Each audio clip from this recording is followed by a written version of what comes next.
कहीं छूट जाएगा दामन तुम्हारा। लबों पर हमेशा नाम हो तेरा, दिल में हमेशा ख्याल तेरा। लबों पर हमेशा नाम हो तेरा, दिल में हमेशा ख्याल तेरा। यही चाहता हूँ मैं सांझ और सवेरा, यही चाहता हूँ मैं सांझ और सवेरा।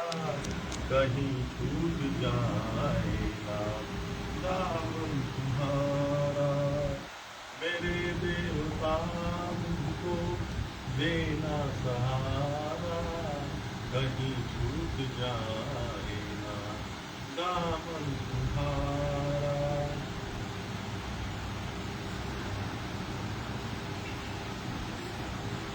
नाम लखा दीजो सतगुरु पैया। नाम लखा दीजो सतगुरु पैया। जन्म जन्म का सोया रे मनवा, सावधान मारी तेरी।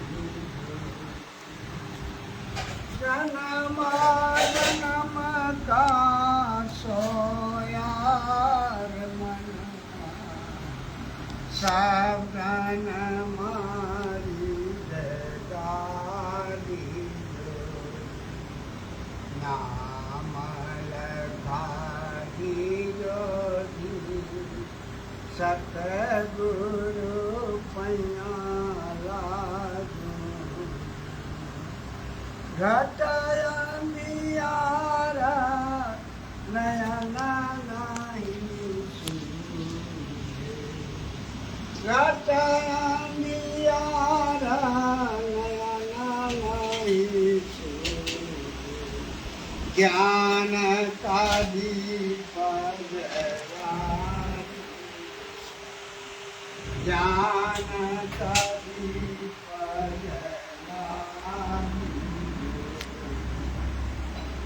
सतगुरु पैया लागू, सतगुरु चरना लागू। गीता की लहरा उठत घाट अमृत बूंद पिलाई, अमृत बूंद पिलाई। सतगुरु पैया सतगुरु चरना लागू। गहरी नदिया आगम बहेला, गहरी नदिया आगम बहेला। हेया के पार गाड़ी, हेया के पार गाड़ी। नाम लखा दीजो हो सतगुरु पैया लागू। रामदास की अरज गुसाई, रामदास की अरज गुसाई। आवती थे पानी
का विषय है, पुस्तक का विषय है अंतर की चीज, आत्मा से, आत्मा का प्रकाश देना है और उसके लिए मन को शांत करना है, इसलिए हम लेकिन एक बात समझने की है, मुझे थोड़ा सा डिस्कस कर सकता हूँ। एक बार एक जिज्ञासु किसी संत के पास गए, उन्होंने कहा कि मुझे एक ऐसा ज्ञान चाहिए जिससे कि मुझे आत्मदर्शन हो जाए।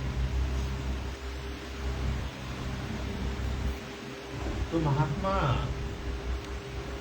थोड़ी देर खामोश रहे, फिर उनके लिए अंदर से एक चाय का प्याला आया, कप प्लेट और एक पॉट में चाय भर के आया। अब उस व्यक्ति के प्रश्न का उन्होंने कोई उत्तर नहीं दिया। वो कप में चाय ढालने लगे, ढालते गए, कप भर गया, कप में से चाय जो है सो प्लेट में गिरने लगा, प्लेट भी भर गया, प्लेट से चाय बाहर गिरने लगा। तब वो सज्जन बड़ा मन ही मन बड़े दुखी हो गए और उस संत की मूर्खता पर उन्होंने कहा कि ये कैसी मूर्खता की बात है, आप चाय डाले जा रहे हैं और ये व्यर्थ हो रहा है।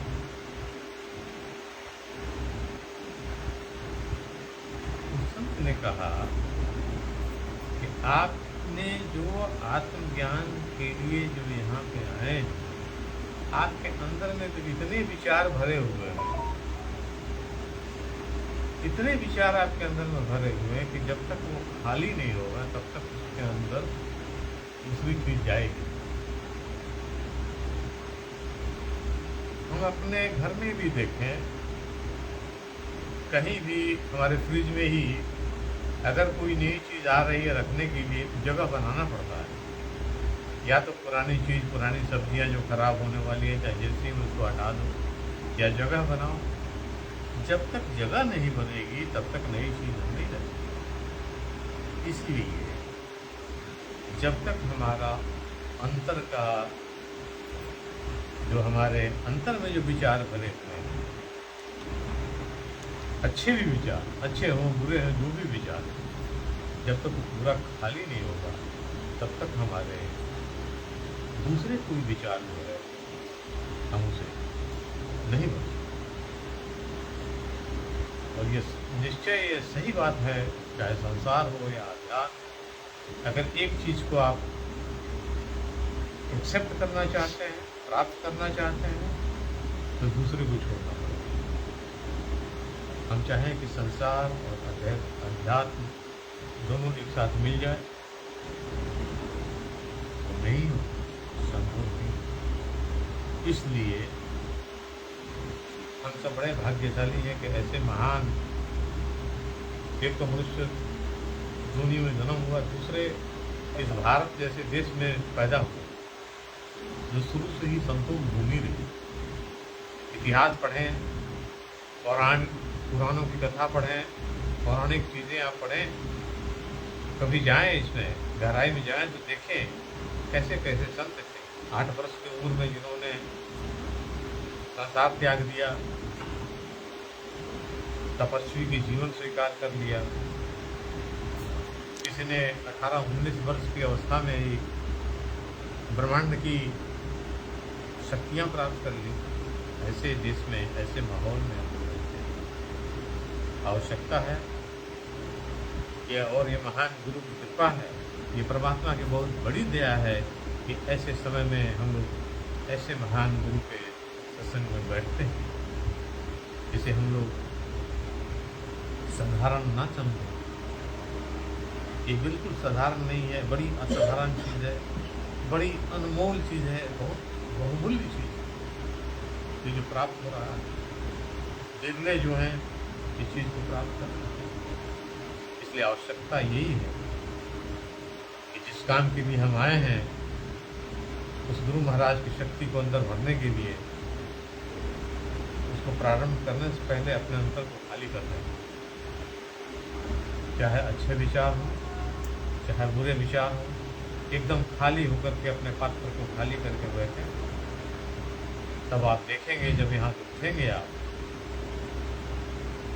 आपका मन हल्का होगा, आपके अंदर जो है सो शक्ति बढ़ जाएगी और उस शक्ति का स्वरूप होगा आपके अंदर में एक परमानंद, आनंद, सुख, जिसकी आप व्याख्या नहीं कर सकते, जिसे आप दूसरे को बतला नहीं सकते।